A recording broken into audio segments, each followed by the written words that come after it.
You think your knees hurt because you're just getting older. Wrong. Your knees hurt because you're unknowingly grinding them into dust with 3 specific machines that every commercial gym begs you to use. You walk in, you see the shiny equipment, and you assume it's safe because it's guided. It's not. In fact, for a man over 50, these machines are often worse than doing nothing at all. They are silent assassins. In this video, we are blacklisting the 3 biggest knee destroyers in the gym and replacing them with functional, primal movements that actually heal your joints instead of shaving them down. The first offender is the leg extension machine. You know the one. You sit down, lock your shins behind a pad, and kick your legs up. It burns, so you think it's working. But honestly, this is a biomechanical nightmare. Your knee is designed to work in a closed chain, meaning your foot should be planted on the ground, pushing against the earth. That's how we evolved to move. When you sit on that machine and kick a heavy weight into the air, you are applying massive force to your shin bone, while your thigh bone stays stuck in the seat. Think about it. It acts like a crowbar, prying the knee joint apart from the inside. It places extreme shear force on the ACL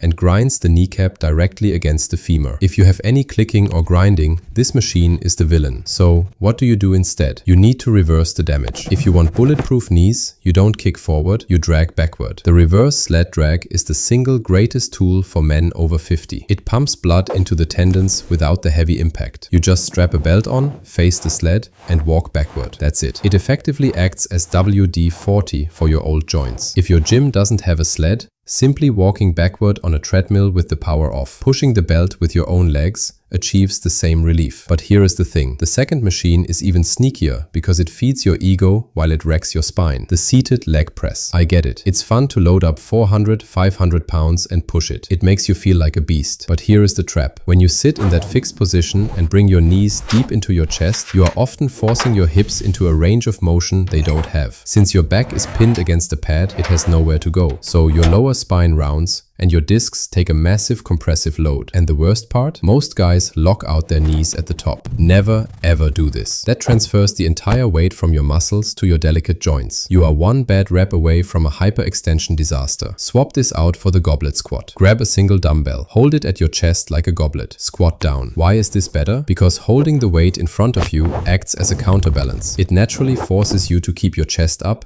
and your spine straight. You can sit back, loading your hips and glutes rather than just shearing your knees. You won't lift 500 pounds, but you will build legs that can actually carry you through the next 20 years pain-free. Now, the third machine is often sold to you as the safer option. It is a lie. The Smith machine squat. This is the squat rack with the bar attached to rails. It looks stable, but your body does not move in a straight line. When you squat with free weights, your hips and knees naturally move in a slight arc. The Smith machine forces you into a fixed, rigid vertical path. It doesn't care about your unique hip anatomy. It forces your joints to conform to the machine's path rather than the machine conforming to you. It's like trying to force a square peg into a round hole, rep after rep. The fix here is simple but game-changing. The Landmine squat. Take a barbell, shove one end into a corner or a landmine attachment and hold the other end at your chest. Because the bar moves in an arc, it matches your body's natural mechanics perfectly. It feels natural because it is natural. But listen, none of this matters if you are letting the lifestyle villain destroy your progress. I'm talking about scrolling on your phone between sets. I see you doing it. You finish a set, sit down, and scroll for 3 minutes. Here is the science. Your joints are lubricated by synovial fluid, which acts like oil. When you move, it gets warm and viscous. When you sit still for minutes looking at a screen, that oil gets cold and thick. Then you grab heavy weights and grind cold gears together. Stop it. Pace around. Shake your legs out. Keep the oil moving. If this advice gave you a new perspective on your training, please like the video so we know to create more content on joint longevity. And tell me in the comments, which one of these machines have you been using the most? And are you willing to drop it today?